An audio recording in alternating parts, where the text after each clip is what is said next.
Flight MH370, one of the greatest mysteries in the history of civil aviation. On March 8, 2014, a Boeing 777 belonging to Malaysian Airlines suddenly disappeared from radar screens with 239 people on board. It will never be seen again. A Boeing 777 obviously doesn't just disappear. So right out of the gate, it's clear that something very unusual and very strange was happening with this airplane.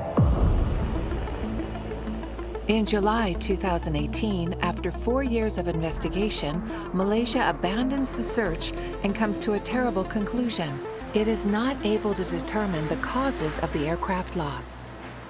Australia, China, and Malaysia have collectively decided to suspend the search.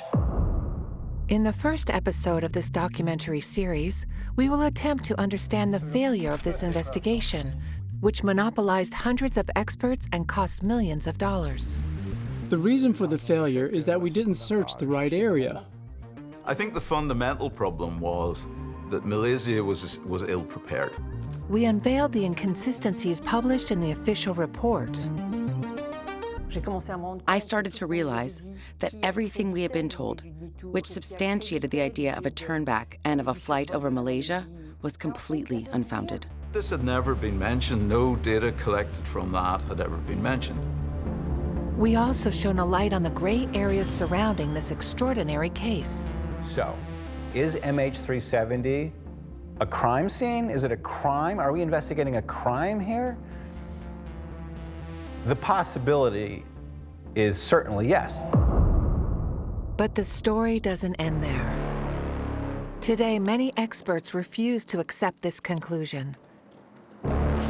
Driven by the desire to understand what happened to Flight MH370, they have been reviewing the investigation in an attempt to find out more. Clearly, all these events and points are not a coincidence. I realized there are reports and maybe there is something to do behind it. In the second episode, they reveal unprecedented discoveries that help us understand what happened in the night of March 8, 2014. This cargo is loaded without being scanned. What it later turned out was that the Inmarsat communication system had been turned off and then turned back on again. After the diversion, there were 7 turns. If no one's flying it, there's no reason for an aircraft to do 7 turns. We have a credible witness that also corroborates the hypothesis of a crash in the South China Sea. And so, my theory starts to take shape. Why and how did Flight MH370 disappear? From my perspective, there's 3 sides to every story. Your side, my side, and the truth is somewhere between the 2. Never have we been so close to the truth.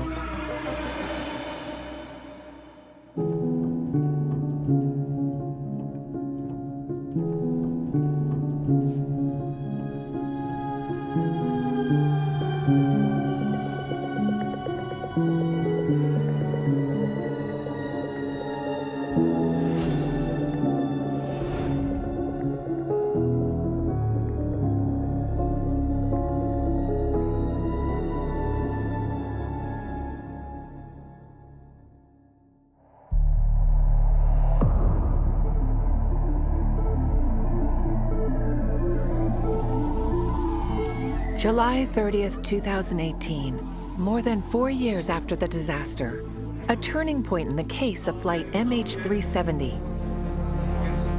The Malaysian authorities in charge of the investigation finally reveal their conclusions to the public in a report of more than 1,000 pages. What happened? Where is the Malaysian Airlines Boeing 777 that disappeared on March 8th, 2014? This report is released at this point of time because we do not know whether there will be a search in another time or whether there will be another team who will be assigned this task again. But as far as our team is concerned, we have done our job, we are ready to release it, and the government said yes, we can release it, so we release it at this point of time. Don Thompson, an Irish engineer specialized in aeronautics, has followed the events from the start and noted shortcomings in the Malaysian report. We don't have any real significant, tangible results. They didn't write about any analysis, and they didn't detail what their certainty was. Despite the hundreds of documents gathered during the 4-year investigation, the dozens of analysis and testimonies, the Malaysian investigators have to admit they don't know how to go further. The report is factual. It contains many factual things, many elements, and sources of information. And when you read it, you think you can take away quite a few things from it. Unfortunately, it's not conclusive, meaning that it doesn't provide enough elements to be able to say that is where the plane is. Several experts are convinced. To solve this mystery, they must first understand what went wrong at the very start of the MH370 case.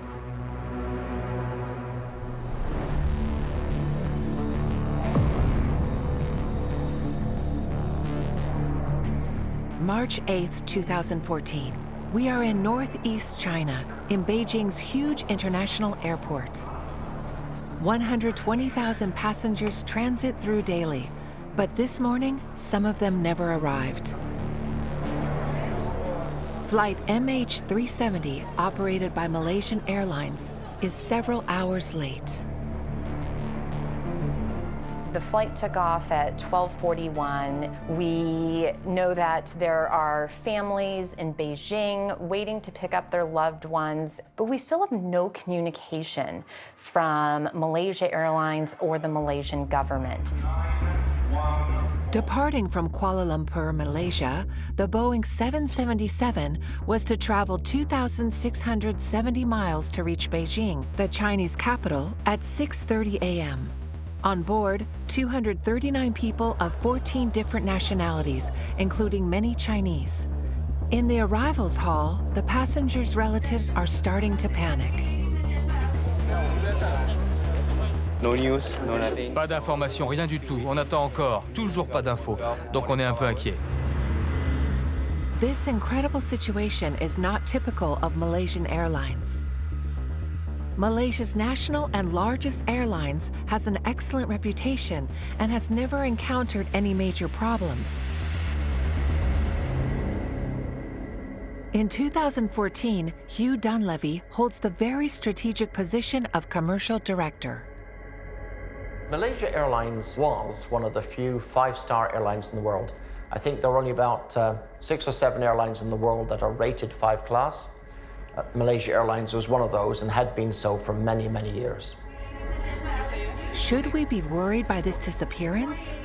At 12 p.m., after a long 6-hour wait, the airline finally makes an announcement.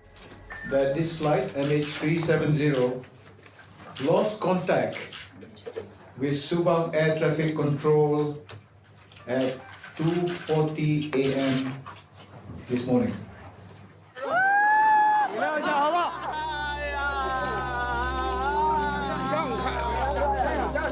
The announcement plunges the families into dismay. How could this happen to one of the safest airlines in the world? How is it possible to lose track of an aircraft in the 21st century? To understand, we must look back a few hours.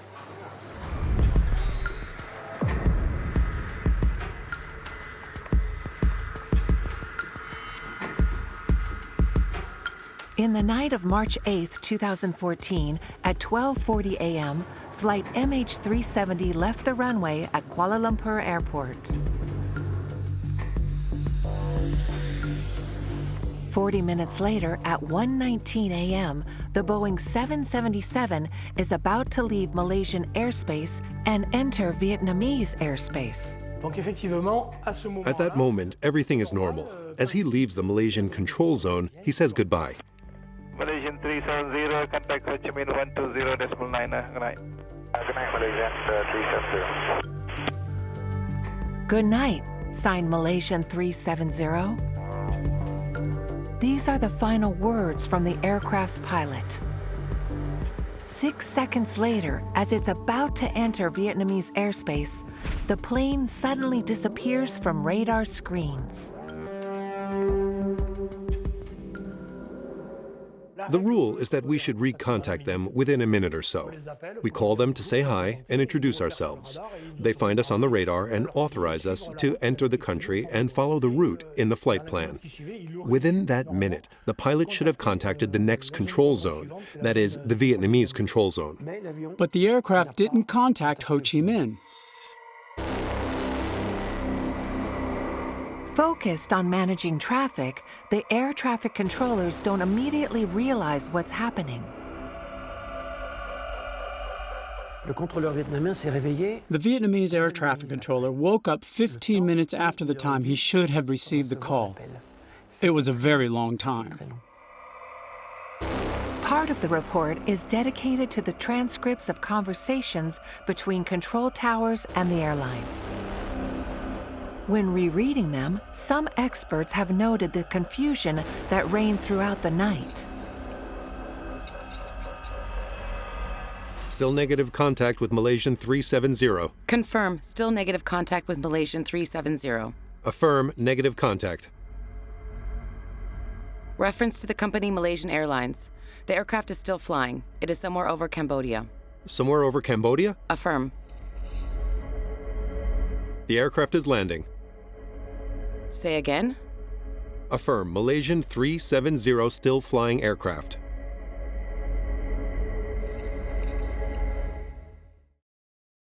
Everything about the way that they behaved is indicative to me that they were just caught flat-footed. Nothing was expected, and so everyone responded in like the slowest possible way. There was a lot of uncertainty because the aircraft was silent, and that's worrying. After a while, when they didn't declare a danger, and it had been a while since any information was sent, since contact was lost, that's when they thought maybe something more serious has happened. They lacked decisiveness. They were calm, but they didn't know what to do and kind of tried a bit of everything, and they shouldn't have. They should have launched the procedure to figure it out ASAP. It's an incredible situation. The renowned Malaysian Airlines has totally lost track of one of its aircrafts. Within hours, the news attracts media attention worldwide. First up, a potentially terrible air disaster. A Malaysia Airlines Boeing 777 has disappeared from radar screens. Faced with this unprecedented event, investigative journalist Florence Duchangi has questions. I heard the news on vacation. I was listening to the Italian radio RAI and heard Malaysia Airlines. I thought, what's going on? Not only was it a very safe aircraft and an excellent airline, it was a routine flight. And so I thought, a Boeing 777 obviously doesn't just disappear. Does the airline still have a chance to find its aircraft? The authorities hope so and launch an important marine search.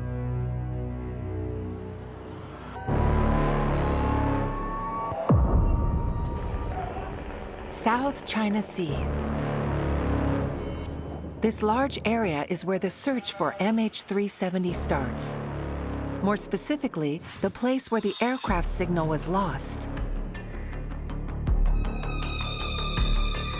Within hours, military ships and helicopters are dispatched to the area in an attempt to find the aircraft and any potential survivors. At that point, we also believe that the aircraft, if it has gone down anywhere, it's probably gone down in the South China Sea. We've contacted Air Sea Rescue, and of course, when you contact these type of agencies, they'll want to know, well, where do you want us to go look? And that's the one question we could not answer because we don't know the physical location of the aircraft. This method of searching is tedious, but history shows that it can sometimes help find precious clues.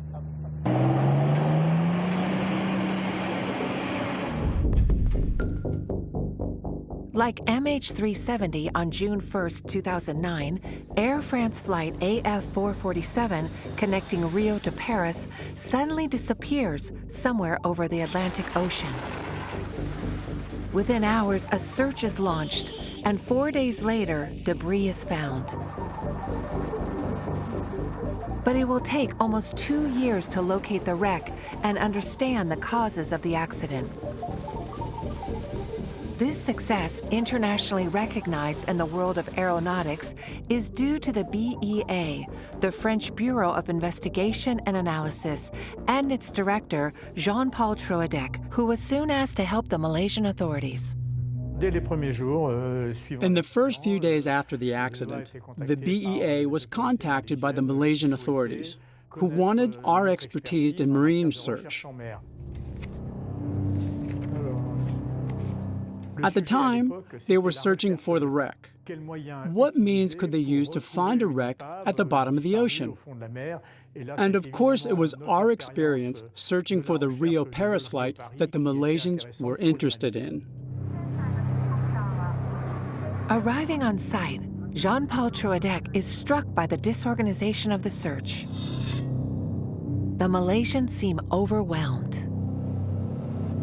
In the first few hours, there was a lot of confusion.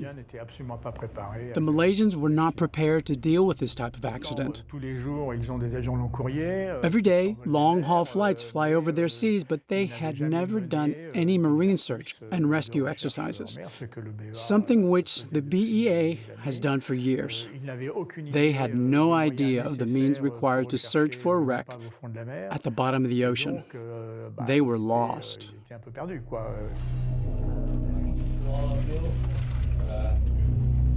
We are unable to inform to all of you that any object was wrecked. At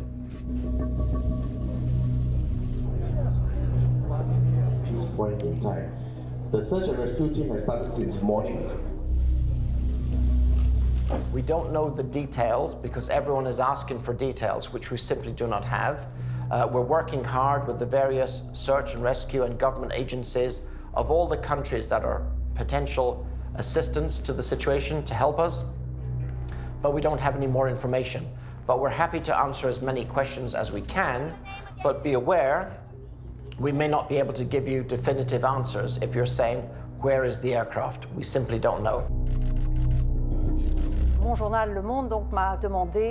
My newspaper, Le Monde, asked me to go to Malaysia to cover this story because it had gone from an almost banal plane crash to a true mystery, as we still didn't have a single element. It was very, very chaotic. Given the extremely poor communication, people started to come up with a number of theories and conspiracy theories.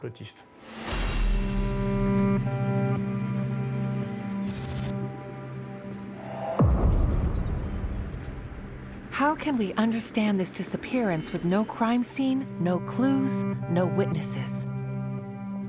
In the absence of material evidence, fantasy and imagination get the better of reality, as shown by this announcement from a Malaysia Airlines representative postulating that the plane could have landed in China.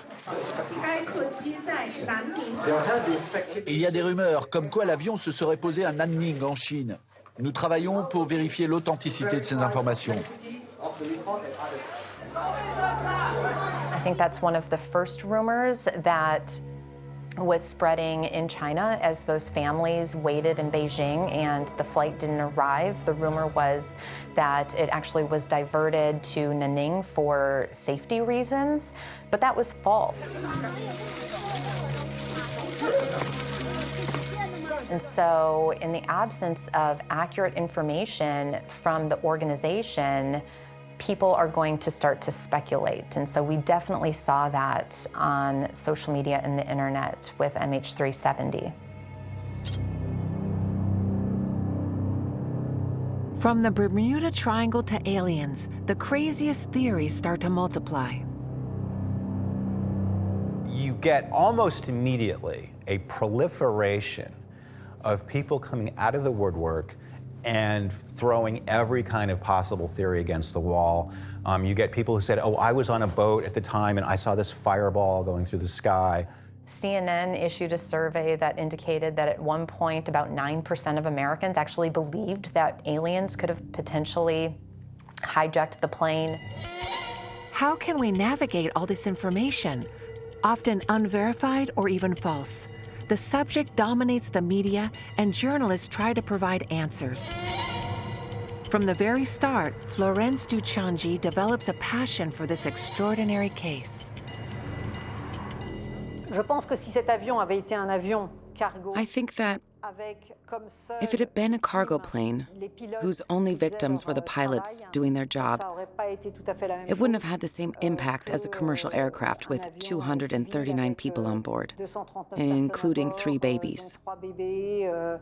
The fact that there were all these passengers on board, obviously, contributed to my motivation to uncover the truth.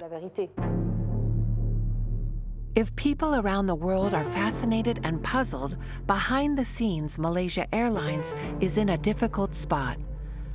After 30 hours without news, Hugh Dunleavy, the airline's commercial director, sets himself the difficult task of communicating with the families despite the lack of any new information.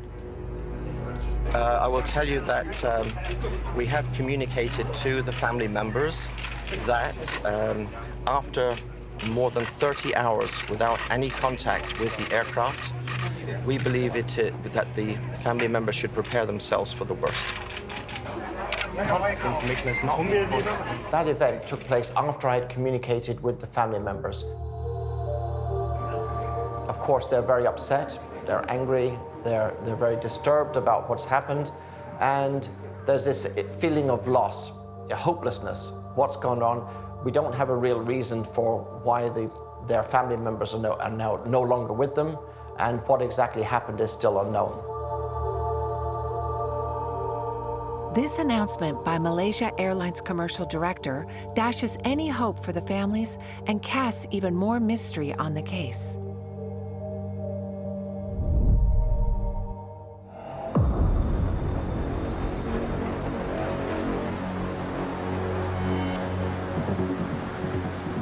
In the Malaysian capital, almost 2 days after the disappearance, local authorities are about to make a troubling announcement to the hundreds of journalists on site. Their discovery will disrupt any previously held certainty on the fate of the plane and its 239 passengers. Actually, we look back at the recording, and there is an indication, possible indication, that the aircraft made a turnback.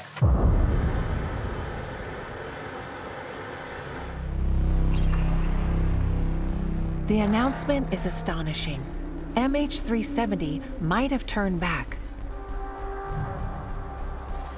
Military radars, capable of detecting any aircraft in the sky, even when communications have been cut off, recorded the passing of the Malaysia Airlines Boeing 777. After several checks, they noted that the aircraft continued flying after its disappearance, made a U-turn, and flew back over Malaysia towards the Strait of Malacca.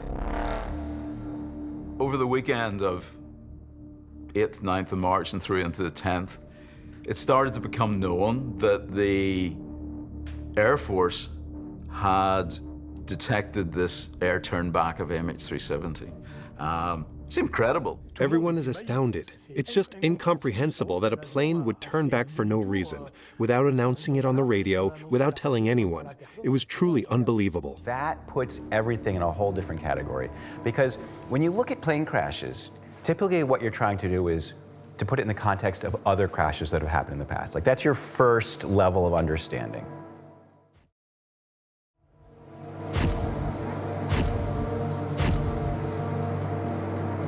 Did the engine fall off? Was it a hijacking? Did it explode? What sort of bin can we put it in? What is it like? Normally, when things go wrong in commercial aviation, they go wrong quickly.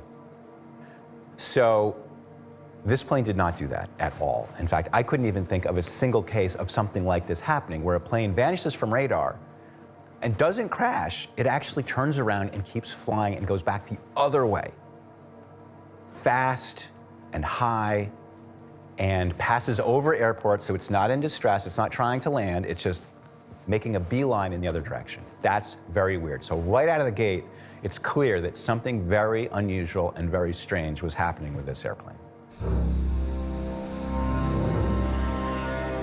Why would the plane follow this totally erratic trajectory? Diving back into the investigation, Captain Patrick Bleley tries to put himself in the shoes of MH370's pilot and to understand the reasons for this change of direction. There are several reasons. The first and most common is technical failure. The plane disappears from radars because of a total power failure, a fire, smoke, and pilots are supposed to save the plane, crew, and passengers. The idea is to turn back and find the nearest possible landing site. It's called a deviation. Other reasons include hijacking, where someone takes control of the aircraft against the crew's will and what was planned by the airline. In this case, connecting Kuala Lumpur to Beijing. That is a whole different scenario. That is a terrorism issue.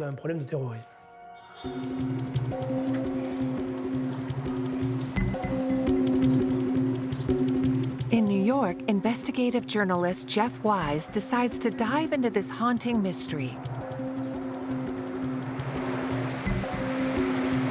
For weeks, he attempts to analyze this trajectory, which no safety protocol, no regulation, and no rational behavior can explain. I saw a plane that waited until it was right at the edge of an airspace, turned off its electronics, did a 180, and hightailed it in the other direction. Right off the bat, that tells me that it's not an accident, that it was intentional, and that whoever did it knew what they were doing. And to me, that suggested intent, and it suggested sophistication. So, is MH370 a crime scene? Is it a crime? Are we investigating a crime here? The possibility is certainly yes.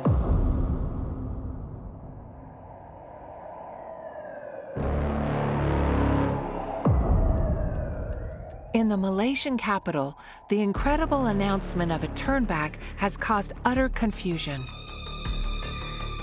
Who to believe? Who to listen to this totally unprecedented situation in the history of aviation? Gathered in their hundreds, journalists from around the world harass the passengers' loved ones, desperately searching for a scoop.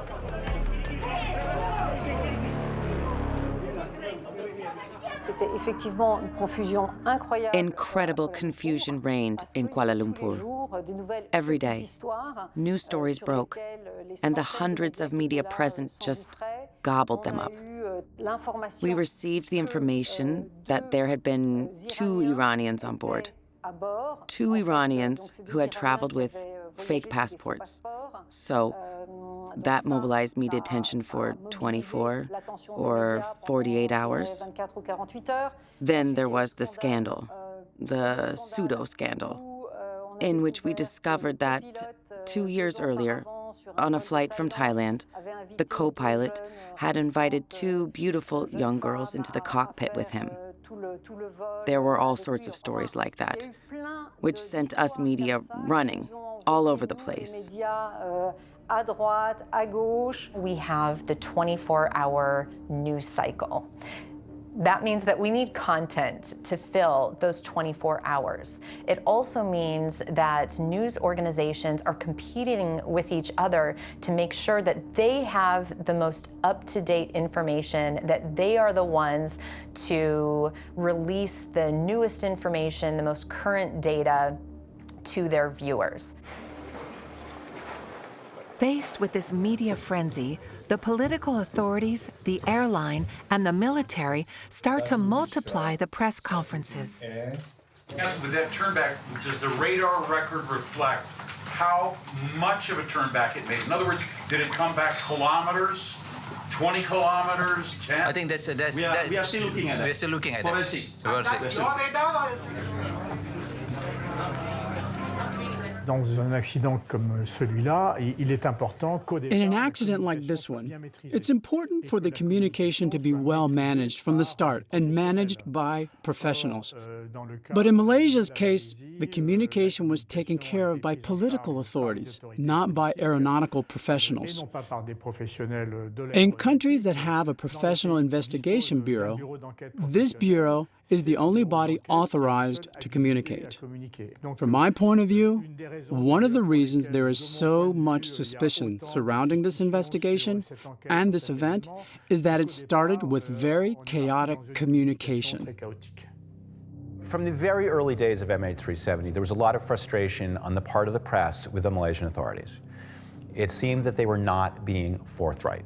My interpretation personally was that they were embarrassed. Malaysian Airlines is the flag carrier of the country, and it is a point of considerable pride that this is a good airline. It was embarrassing that they had failed to notice that the plane went missing for quite a while. I think it was embarrassing that they did not apparently notice it at the time on their military radars. And I think they were horrified at the possibility that maybe the person who took the plane was their own pilot. After the astonishing announcement of a turnback, questions start to arise. What did MH370 do after crossing the Strait of Malacca? Where did it go after it vanished from military radars? With these question marks looming, the case undergoes a new twist almost a week after the disappearance.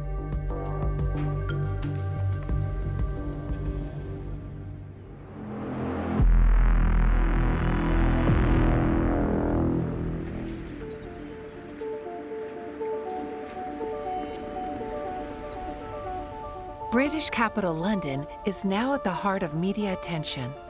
On March 14, a satellite communications company called Inmarsat published an explosive statement.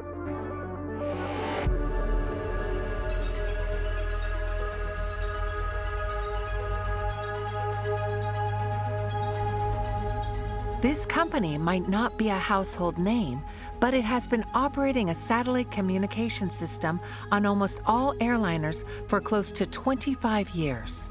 So Inmarsat is a UK-based company. It is a consortium of international nations. Basically, it operates a fleet of satellites, and it provides satellite communication services.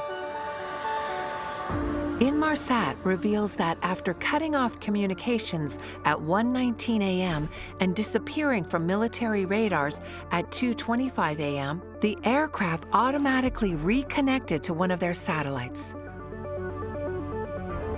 These connections between the Boeing 777 and the satellite provide some certainty. The aircraft didn't crash into the South China Sea. It continued to fly until 8 a.m., at which point it probably would have run out of fuel.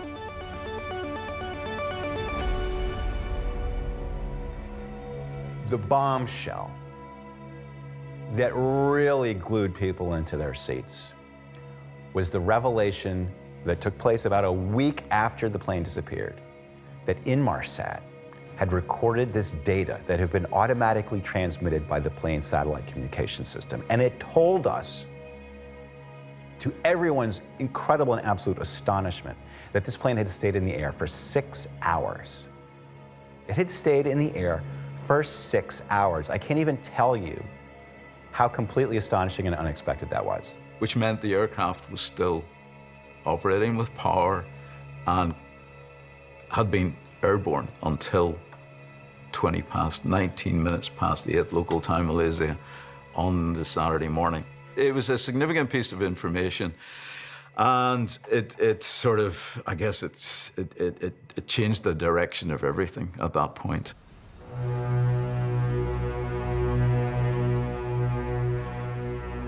In Malaysia, where the investigation is stalling, Prime Minister Najib Razak confirms the information at a press conference. Clearly, the search for MH370 has entered a new phase. For the families and friends of those involved, we hope this new information brings us one step closer to finding the plane. But this discovery poses a burning question. If the plane continued flying for hours, which way did it go? This key piece of information is missing from Inmarsat's raw data. Diving back into the case, Jeff Wise discovers something about the company. Malaysian Airlines had subscribed to the cheapest level of service that Inmarsat offered. So basically, it just said, "Hi, I'm here," and it didn't transmit any information with that. If it had paid for a higher level of subscription, it would have transmitted its location as well. It didn't do that. Okay, so how do we tell where this plane was? Can we, this is the question that Inmarsat engineers immediately ask themselves. We have this data from this plane. Can we somehow use it to solve this mystery? Can we deduce its location from something about these signals? And it turned out that there were some intriguing clues. Indeed, the data recorded by the company holds several clues. The first relates to the connections between the plane and satellite and confirms that the aircraft remained airborne. Then, these pings, as specialists call them, don't help to locate MH370, but to know, hour by hour, how far away the plane is from the satellite, a measurement represented by arcs. This step forward allows for several possibilities. It could either have gone north into Central Asia, somewhere, we didn't know where, or it went somewhere south into the southern Indian Ocean. Now, at this point, we had no idea which of those two was correct. So it either probably went to Kazakhstan or it went into the southern Indian Ocean. We did not know which. Which way did MH370 go? The data from the pings received from the satellite don't tell us, and for 10 days, media speculation tries to fill in the gaps.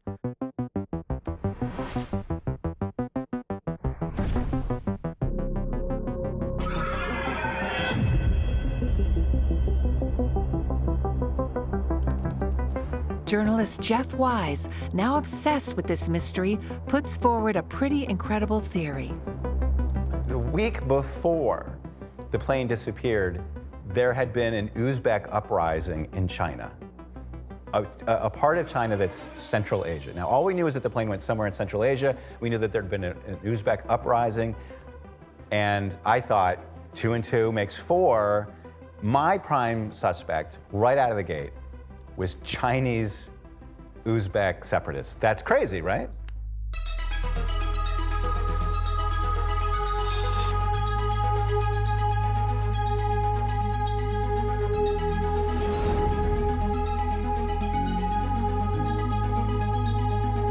This is where Jeff Wise kind of like goes out on a limb.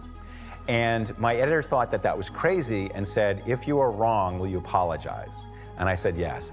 And so then, pretty soon after that, more of the data came out, more of the data was analyzed, and I was like, okay, I'm wrong, and I wrote an explanation.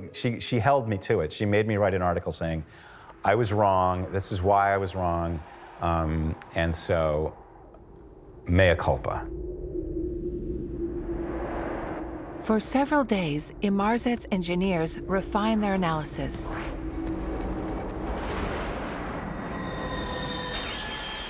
They finally reach a certainty. Flight MH370 headed towards the southern Indian Ocean.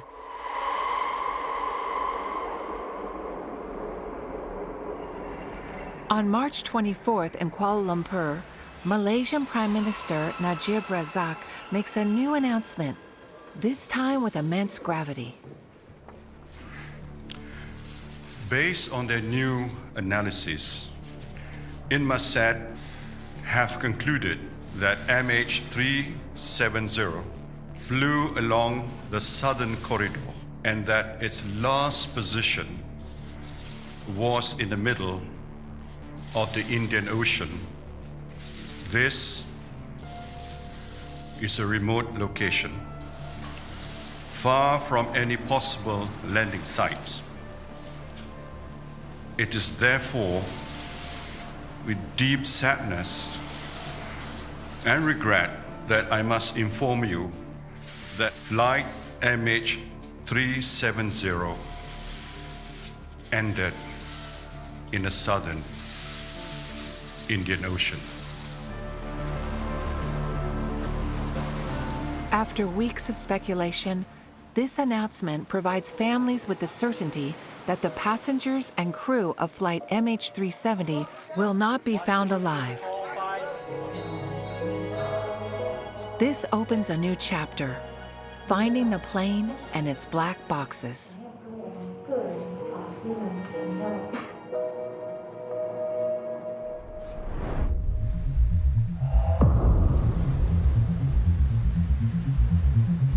On March 25, 2014, all eyes are now on the southern Indian Ocean.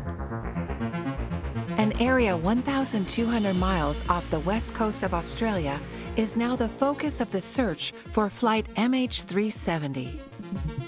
It was a real challenge to the Malaysian culture, and a lot of work and a lot of focus was done within Malaysia to help out as much as we could, identifying what we could do about finding the aircraft, which triggered that largest and most complex search in aviation history. Faced with the magnitude of the task, Malaysia, in charge of the investigation, delegates the search operation to Australia. So the best people in the world have actually put their efforts into identifying the search area for us. C'est une décision politique de l'Australie. It's an Australian political decision because we're off the coast of Australia. They consider it to be kind of their territory. And so they wanted to show that it was happening in their country. But there was a certain practical logic to it because it's easier to get boats from Australia than from countries that are much further away. But the operation proves incredibly complex. The teams are searching for the plane's black boxes in a place where the ocean can reach a depth of almost 23,000 feet. To do so, they must try to locate signals emitted by the flight recorders, which can be detected up to 3.7 miles away. Jean-Paul Trudec is always on hand to provide his expertise to the search teams.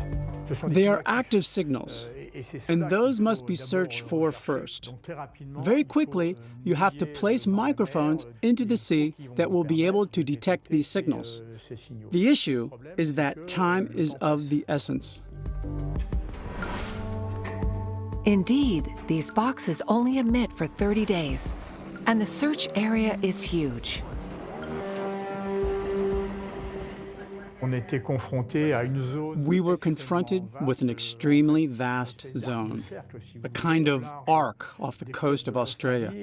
And this arc wasn't just a precise line, it was more of a band. And when you do the math, it represents an absolutely huge search area.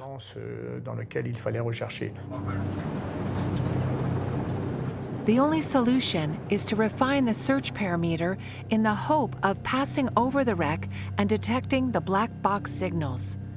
This is what the Australian authorities try to do.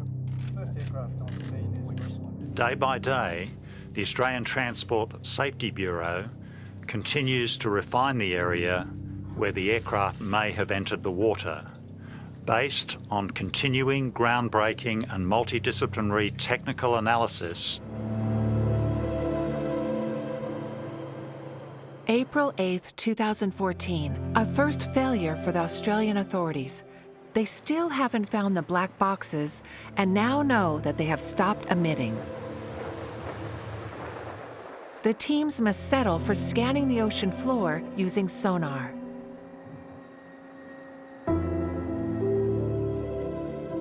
It will take months or even years to find the wreck. Another blow for the families of the missing.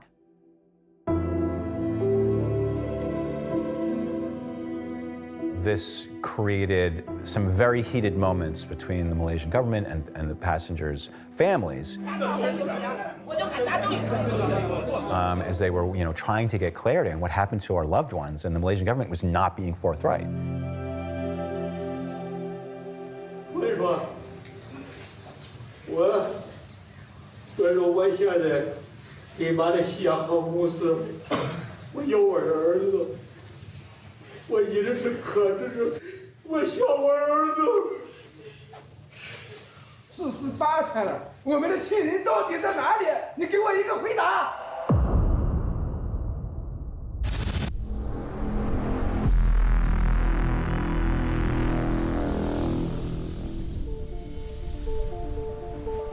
On July 29, 2015, after 575 days of unsuccessful searching, a new development shakes up the case.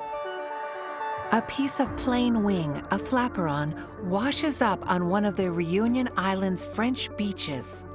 This surprising discovery places the case back at the heart of media attention. Is the disappearance of Flight MH370 about to be explained? Footage from Reunion Island could help solve the mystery. In July of 2015, a piece of debris washed up on Reunion Island, and the other end of the Indian Ocean, thousands of miles from where the plane disappeared. And if the plane went in the southern Indian Ocean, one of the questions people were asking from very early on was, well, where's the debris? Finally, okay, here's debris. Can it really be a piece of the Malaysia Airlines Boeing 777? The debris would have traveled more than 3,000 miles without sinking. Journalist Florence Duchangi questions this eventuality. You have to remember that the Indian Ocean is one of the fiercest oceans on the planet. This means that over the course of a year and a half, the flaperon would have been through dozens of storms and gradually filled with water. So, at first, its appearance is spectacular, exceptional, almost miraculous. To be certain that the part belongs to MH370, it is sealed and transported to a laboratory at the Directorate General of Armaments near Toulouse, France. But one detail slows down the investigators' identification process.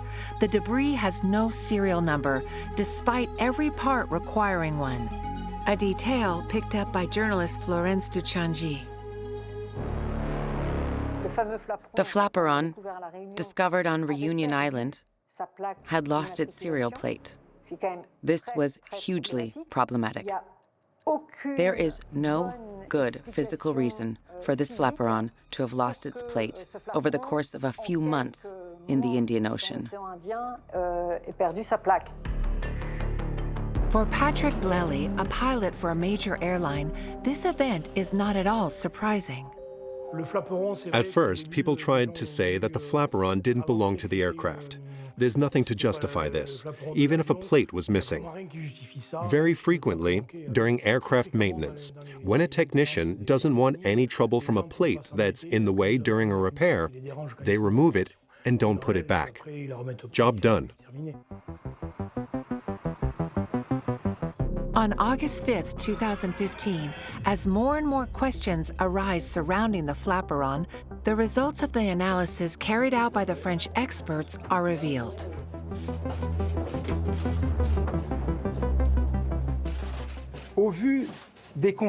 In light of the observations made by the expert, we can say today that it is highly likely that the flaperon found on a Reunion Island beach on July 29, 2015, belongs to the MH370 Boeing 777.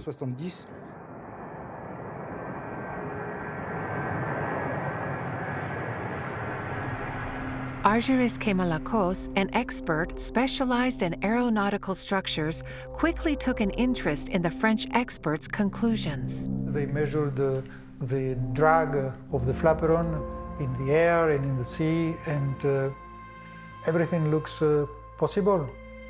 Also, it was covered with a lot of shells of different sizes who grow in different parts of the ocean with different temperatures. So all the indication was that he made a long trajectory, a year and a half in the sea, until he ended up on the beach.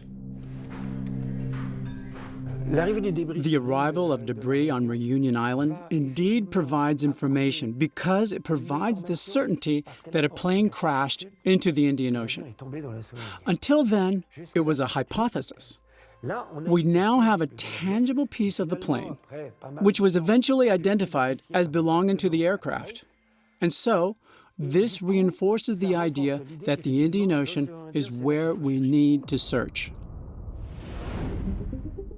The incredible discovery of the flaperon will unfortunately not help the search teams find the plane. So where must they search when there is no clue as to the precise location of the wreck? It's like a needle in a haystack, but even worse. I think it's a needle in a field of haystacks. You first have to find the right haystack. Did the Malaysian investigation go far enough? Must we reinterpret the clues discovered throughout the case? We're going to start over, from when the plane disappears from radar screens. In the next episode of this documentary series, independent investigators re-examine the Malaysian report in search of new clues. They follow new leads and come to unprecedented conclusions. I started to realize that everything we had been told, which substantiated the idea of a turnback and of a flight over Malaysia, was completely unfounded. Why there was no mention in any of the official reports of ADS-B data. We found various elements allowing us to confirm that electricity was restored on board. Thanks to their investigative work, the mystery of Flight MH370 is about to be unraveled. Can it happen accidentally? No, it really can't.